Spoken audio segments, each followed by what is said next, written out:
Hi, hello, வணக்கம் அஸ்ஸலாமு அலைக்கும் and welcome to Delicious Dairy Forum.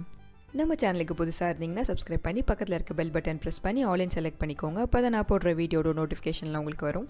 இந்த வீடியோவை லைக் பண்ணுங்கள், ஃப்ரெண்ட்ஸ் அண்ட் ஃபேமிலியோட ஷேர் பண்ணுங்கள். அதுக்கப்புறம் உங்கள் வேல்யூபிள் கமெண்ட் செக்ஷனில் சொல்லுங்கள்.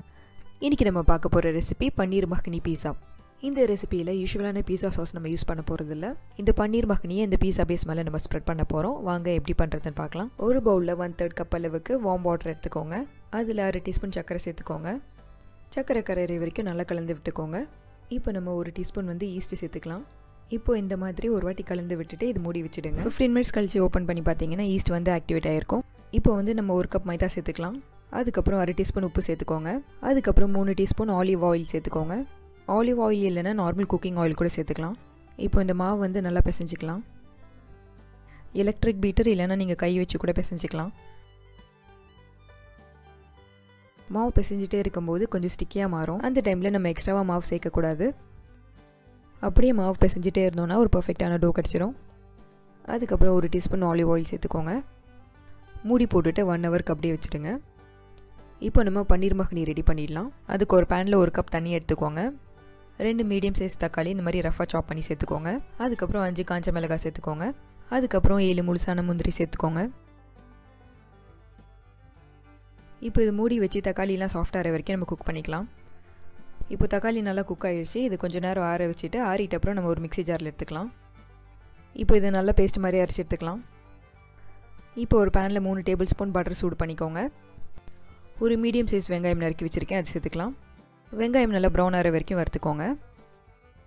இப்போ 1/2 டீஸ்பூன் ஜிஞ்சர் கார்லிக் பேஸ்ட் சேர்த்துட்டு ஒரு வாட்டி கலந்து விட்டுக்கோங்க. அதுக்கப்புறம் 1 டீஸ்பூன் மிளகாத்தூள் சேர்த்துக்கோங்க. அதுக்கப்புறம் தேவையான அளவு உப்பு சேர்த்து ஒரு வாட்டி கலந்து விட்டுக்கோங்க. இப்போ லோ ஃப்ளேமில் வச்சுட்டு நம்ம அரைச்சி வச்சுருக்க பேஸ்ட்டு சேர்த்துக்கலாம். இப்போ இது 1 நிமிஷம் இந்த மசாலாலேயே நல்லா குக் பண்ணிக்கோங்க. இப்போ 1/2 டீஸ்பூன் ஜீரகத்தூள் சேர்த்துட்டு ஒரு வாட்டி கலந்து விட்டுக்கோங்க. தக்காளிலாம் பாயில் பண்ணுறதுக்கு யூஸ் பண்ணால் மிச்ச தண்ணியை சேர்த்துட்டு ஒரு வாட்டி கலந்து விட்டுக்கலாம். இப்போ மூடி போட்டுட்டு இது லோ ஃப்ளேமில் நம்ம குக் பண்ணிக்கலாம். இப்போ பாருங்கள் வெண்ணெல்லாம் நல்லா பிரிஞ்சு வந்திருக்கு. இந்த டைமில் 1/4 டீஸ்பூன் கரம் மசாலா சேர்த்துக்கோங்க. அதுக்கப்புறம் 1/2 டீஸ்பூன் கசூரி மேத்தி சேர்த்துக்கோங்க. அதுக்கப்புறம் 3 டீஸ்பூன் ஃப்ரெஷ் க்ரீம் சேர்த்துக்கோங்க. இப்போ இதை நல்லா மிக்ஸ் பண்ணிக்கோங்க. இப்போ 50 கிராம்ஸ் பன்னீர் இந்த மாதிரி க்யூப்ஸ் மாதிரி கட் பண்ணி வச்சுருக்கேன், அது சேர்த்துக்கலாம். இப்போ இது மெல்லமாக நல்லா கலந்து விட்டுக்கோங்க.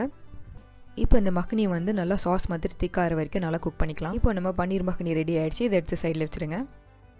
இப்போ 1 ஹவர் கழிச்சு பார்த்தீங்கன்னா இந்த டோவும் ரெடி ஆகிடுச்சு. இப்போ ஒரு வாட்டி இந்த மாதிரி பிசைஞ்சு விட்டுக்கோங்க. இப்போ டோ இந்த மாதிரி ரவுண்டாக பண்ணி எடுத்துக்கோங்க. இது ஒரு 10 இன்ச் தவா, இதில் கொஞ்சம் எண்ணெயால் க்ரீஸ் பண்ணிக்கலாம். இப்போ நடுவில் இந்த பீஸா டோ வச்சுட்டு நல்லா ஸ்ப்ரெட் பண்ணிக்கோங்க. பீஸா பேஸோட திக்னஸ் உங்களுக்கு எவ்வளோ தேவையோ அதுக்கேற்ற மாதிரி இது ஸ்ப்ரெட் பண்ணிக்கலாம். நீங்கள் தவாவை இந்த மாதிரி ரொட்டேட் பண்ணிவிட்டு டோவை நல்லா ஸ்ப்ரெட் பண்ணிக்கோங்க. இப்போ இந்த கார்னர்ஸில் நல்லா இந்த மாதிரி ப்ரெஸ் பண்ணி விட்டுக்கோங்க. இப்போ ஒரு ஃபோக் யூஸ் பண்ணி இந்த மாதிரி குத்தி விட்டுக்கோங்க. பன்னீர் மக்னி ரெடி பண்ணி வச்சுருக்கோம்ல, அதில் நம்ம இந்த பன்னீர்லாம் எடுத்து தனியாக வச்சுக்கலாம். இப்போ இந்த மக்னி உண்டியை எடுத்துகிட்டு நம்ம இந்த பீஸா பேஸ் மேலே ஸ்ப்ரெட் பண்ணிக்கலாம். இப்போ 100 கிராம்ஸ் மோசரல்லா சீஸ் நான் கிரேட் பண்ணி வச்சுருக்கேன். இப்போ இந்த சீஸ் மேலே இந்த மாதிரி போட்டுக்கோங்க. சீஸோட குவான்டிட்டி நீங்கள் கம்மியாகவும் அதிகமாகவும் சேர்த்துக்கலாம். இப்போ பன்னீர் தனியாக எடுத்து வச்சுருக்கோம்ல, அதை எடுத்து இந்த மாதிரி மேலே வச்சுக்கலாம். இப்போ பீஸாவோட சைட்ஸ்லையும் பீஸா மேலேயும் நம்ம இந்த மாதிரி எண்ணெய் வச்சு கொஞ்சம் ப்ரெஷ் பண்ணிக்கலாம். மைக்ரோவேவ் அவனுக்குள்ளே லோ ரேக் வச்சுட்டு 200 டிகிரிக்கு ப்ரீ ஹீட் பண்ணிக்கோங்க. இப்போ இந்த தவாவை எடுத்து லோ ரேக் மேலே வச்சுருங்க. இப்போ 200 டிகிரியில் வச்சுட்டு இந்த பீஸாவை 15 to 20 மினிட்ஸ் வச்சு பேக் பண்ணிக்கோங்க. அவ்வளோதான், நம்ம பன்னீர் மக்னி பீஸா ரெடி ஆகிடுச்சு. பீஸா மேலே பீஸா சீசனிங் இல்லைனா ஆரிகானோ இல்லைனா சில்லி ஃப்ளேக்ஸ் உங்களுக்கு டேஸ்ட்டுக்கு ஏற்ற மாதிரி ஸ்ப்ரிங்கிள் பண்ணிக்கலாம்.